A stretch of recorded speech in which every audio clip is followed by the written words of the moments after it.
কথায় আছে, কিছু আনপ্ল্যান ডেস্টিনেশনের জার্নি রোমাঞ্চকর হয়। সত্যিই সেটা ফিল করলাম এবারে শিলং যাত্রায়। ভিডিওটি প্রায় 6 মাস আগের হলেও একটু চাপের জন্য ছাড়া হয়ে ওঠেনি। তবে আজ এই ভিডিওতে তোমাদের এই রোমাঞ্চকর জার্নির কথাও আমি বলবো। না, সেই চাঁদের পাহাড়ের শঙ্করের মতো রোমাঞ্চকর নয়, তবে এক কঠিন রাস্তার সম্মুখীন হয়েছিলাম বইকি। তবে শুরু করা যাক আজকের এই গল্প।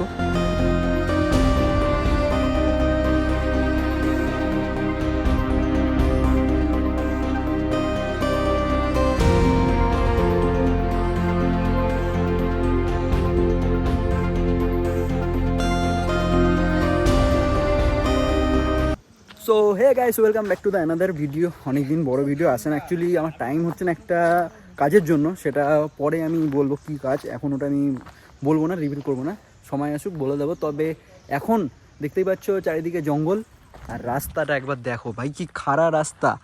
আমি জীবনে যদিও অত রাইড করিনি, বাট যতটুকুই করেছি এরকম খাড়া আমি রাস্তা পাইনি। এটাই ফার্স্ট টাইম ছিল। আমরা অনেকটা খাড়া ওঠার পরে এখানে এসে দাঁড়ালাম একটু।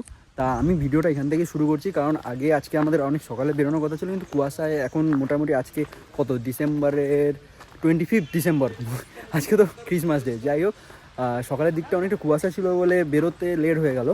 তো বেরোনোর পরে এখন মোটামুটি রোদ উঠে গেছে, আর কোনো কুয়াশা নেই। 8টার পর থেকে মোটামুটি ক্লিয়ার হয়ে গেছিলো। তো আমাদের এমনি লেট হয়ে গেছিলো, তাই আমি আর ভিডিও করিনি। মাঝখানে একটু খেতে দাঁড়িয়েছিলাম, খেয়ে দিয়ে এখন যাচ্ছি। আজকে আমরা যাচ্ছি, এই রাস্তাটা হচ্ছে সেবক হয়ে এলাম, আর এখন যাচ্ছি এটা শিটংয়ের দিকে। তো আজকে আমরা শিটংয়ে থাকবো, আমি, তারকের দুটো ভাই, আমরা 4 জন যাচ্ছি।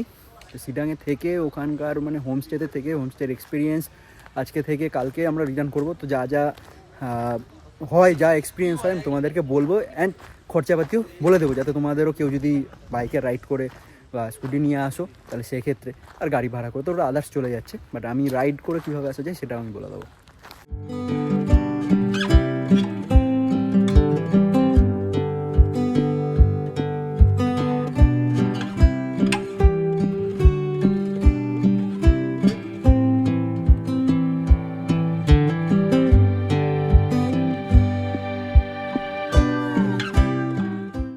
এখন আমরা এসে বলেছি অহলদারা ভিউ পয়েন্টে, আর এখানে দেখো ভাই সাহেব এত ভিড়, আর আমাদের আসতে এত বেশি টাইম লাগলো, কিন্তু আজকে যে কাঞ্চনজঙ্ঘার ভিউ সেটাই পাচ্ছি না। ভাবলাম একটু অন্যরকম ভিউ নিয়ে দেখাবো, মানে ড্রোন শট দেখাবো, মজা আসবে না এখানে। তার মধ্যে এখানে দেখলাম সিকিউরিটি বেশি, একটু করতে দেবে কিনা, কেস খেয়ে যাবো কোথায়, ওই জন্য করছি না। দেখাচ্ছি তো, আমরা যে কমলা বাগানের ওখান দিয়ে গেলাম, মানে অরেঞ্জ গার্ডেন যেখানে ছিল। তো এই অরেঞ্জ গার্ডেনে এবার আমরা যাওয়ার সময় একবার ভাবছি ঢুকবো, সব জায়গাতে এত টাকা। যাই হোক, এই অহলদারা ভিউ পয়েন্টে আসতে গেলে তোমাদের লাগবে 20 টাকা।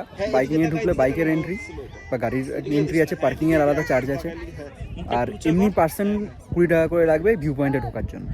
এটা হচ্ছে বাইক গাড়ি সব পার্কিং করার জায়গা। এরে গাড়ি বের করবো কোন দিক দিয়ে, জায়গায় নেই।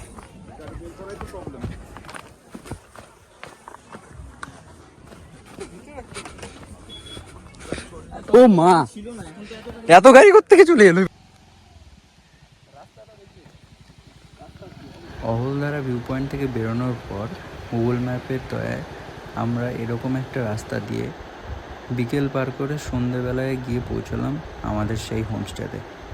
এই হলো আমাদের হোমস্টের ভিতর, এই একটা রুম। ঠান্ডাটা প্রচুর আছে। বাথরুমের সুইচ, বাথরুমও একদম ভালো, নতুন, একদম পরিষ্কার। আর একটা রুম আমাদের ওটা সেম। এই আর একটা রুম আমাদের, বাথরুম একদম এটা নতুন, এই একদম পরিষ্কার।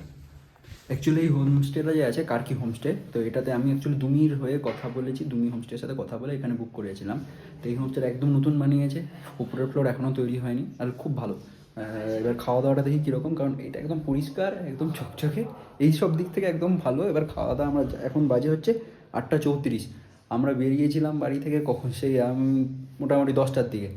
আর আমরা এই অহলদারা ভিউ পয়েন্ট থেকে ঘুরে এসে এখন এতক্ষণে আমরা পৌঁছলাম। এবার লাঞ্চ করব, লাঞ্চ করি তারপরে বলছি। আমাদের লাঞ্চটা ঘরে দিয়ে দিতে বললাম, কারণ অলরেডি দেরি হয়ে গেছে, ওদের ওখানে অলরেডি কেউ খাচ্ছে, খিদেও প্রচুর পেয়ে গেছে, খেয়ে নেই আগে। এই হচ্ছে আমাদের লাঞ্চ। এখানে স্যালাড আছে, মূলো মনে হয় দিয়েছে, এটা মূলো আছে লে নিয়েছি তো, গাজর আছে, লাগলে নিচ্ছি, ওখানে সাইড করে রাখ। আর ডিম আছে এখন, তারপরে আর লঙ্কা, ব্যাস। এবার সন্ধ্যের পকোড়া আছে, তখন আমি দেখাবো। যে আমাদের হোমস্টের রাতের ভিউ, আমি আর তারও এখানে দাঁড়িয়ে দাঁড়িয়ে গল্প করছিলাম হোমস্টের দাদাটার সাথে। এই জায়গাটা এদের এখনও কনস্ট্রাকশনের কাজ, যেখানে পার্কিং তৈরি করবে। আর এইদিকে আর একটা, ওই পাহাড়টা আমার শোনা হলো না, শুনে নেবো যেটা কোন পাহাড়ে কোন কোন শহরটা আছে বা কিছু। এখানে একটু জলের মতন আছে, তার সামনে ওদের সুইমিং পুল হবে এরপর বললো। তো এরিয়াটা অনেকটাই বড় আছে, তো জাস্ট নতুন, বেশি দিন হয়নি খুলেছে। তো এটার আমরা যে রাস্তাটা ছিলাম খুব সাংঘাতিক রাস্তা দিয়ে এসেছিলাম, কালকে ভালো রাস্তাটা আমি দেখিয়ে দেবো, যেটা দিয়ে আমরা রিটার্ন করবো। বাদ বাকি সব ভালো। এই যে হোমস্টে,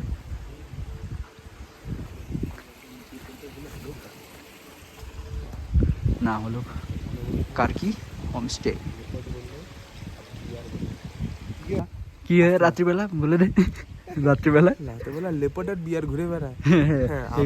এই উপরে দিকে বলে দিল রাত্রিবেলায় তোমরা বেশি দূর যাবে না, বা রাত্রিবেলা কেউ কখনো না আসতে। আমাদের স্ন্যাক্সে দিয়েছে হচ্ছে পকোড়া। এটা কিসের পকোড়া? Chicken chicken pakora.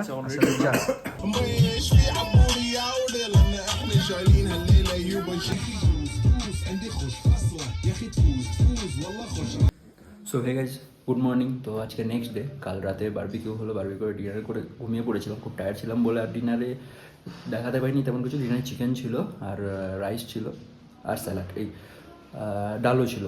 দুপুরেও আমাদের খাওয়ার মধ্যে ডাল ছিল, তো ওটা আমি ভিডিওতে দেখাইনি, কারণ আমি ভিডিও করে খেতে শুরু করে দিলাম, তারপর ওটা এনে দিয়েছিলো, এটাই। আর স্ন্যাক্সের মধ্যে তো আমি দেখিয়ে দিলাম বারবিকিউ। আর কত কি অ্যাকচুয়ালি লাগছে এখানে বারবিকিউয়ের জন্য লাগছে হচ্ছে 1200 টাকা, ঠিক আছে। আমরা বনফায়ার করেছিলাম, ওটার জন্য 300 টাকা। আর হচ্ছে আদার্স তোমরা জল টল জানিবে, ওটার একটা এক্সট্রা তোমাদের পেমেন্ট করে নিতে, ওটা শুনে নেবে তোমরা। আর দেন আমাদের এখানকার 1250 টাকা করে পার পার্সন লেগেছে ফুডিং অ্যান্ড লজিং। আমাদের হোমস্টে হচ্ছে কারকি হোমস্টে। তো তোমরা যখন আসবে অবশ্যই একটু রাস্তাটা দেখে আসবে। আমাদের রাস্তাটা খুবই একটু হেক্টিক রাস্তা নিয়ে ফেলেছিলাম, ভুল করেছিলাম গুগল ম্যাপের ভরসা করে, তো ওটার জন্য আমাদের এতটা টাইম লেগে গেছিলো। আর যেহেতু ফার্স্ট টাইম এতটা জার্নি করেছি, পুরো টায়ার্ড ছিলাম, তাড়াতাড়ি ঘুমিয়ে পড়েছি, আর পা ফা পুরো ব্যথা করছে। অনেকেরই যেটা হয় ফার্স্ট টাইম কিছু করলে, ফার্স্ট টাইম এক জায়গায় এসছি, এতটা রাইড করেছি, তো এটাই। তো আর বাইক থাকলে খুব একটা অসুবিধা হতো না। এবার আমার স্কুটি, তো স্কুটি থাকলে একটু প্রবলেম ঠিক হয়ে যায় এইসব পাহাড়ের একটু অফ রোডগুলো, তো ওটাই। এবার হচ্ছে আমরা বেরোবো, বেরিয়ে অরেঞ্জ গার্ডেন একটা শুনলাম আছে, মংপুর রাস্তাটা দিয়ে যাব, দিয়ে এনএইচ ট্রেন ধরবো। তো মংপুর রাস্তাতে যদি পেয়ে যাই তো অরেঞ্জ গিয়ে তো আমরা জানাবো।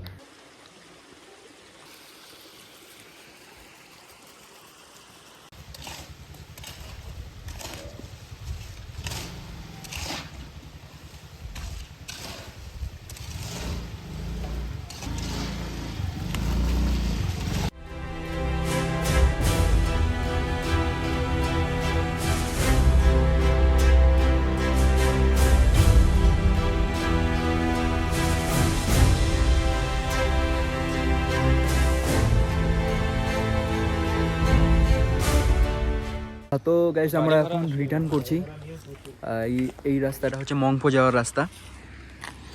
আমরা ওদিক থেকে উপর থেকে নামলাম, আর বেশিক্ষণ লাগবে না, এরপর থেকে মোটামুটি দেখাচ্ছে তো আমরা সেবক হয়ে যাব, তো 2 ঘন্টার মতো। এই রাস্তায় কালীঘোড়া ড্যামের পাশ দিয়ে একদম চলে যাওয়া যাবে। কিন্তু অরেঞ্জ গার্ডেনটা আমি মিস করে গেলাম, মনে হয় একটু উপরে ছিল অ্যাকচুয়ালি, যেটা মেন অরেঞ্জ গার্ডেন, ওখানে আমাদের ভিডিওই করা হয়নি। কালকে হলদার ভিউ পয়েন্টে ভাবলাম যে রিটার্ন করবো যখন, তখন একবার ঢুকবো, কিন্তু ওইখানেই গন্ডগোলটা গুগল ম্যাপ করে দিয়েছে আমাদের সাথে।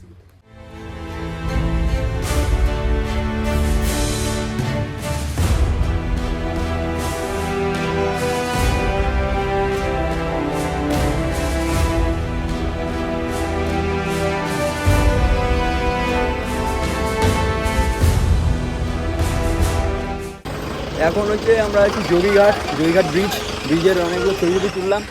এই যোগীঘাট ব্রিজ, আর এই সাইড দিয়ে নিচে যাওয়া যাবে যোগীঘাটে। ওখানে গিয়ে এবার দেখি যদি ড্রোন শটটা নেওয়া যায়।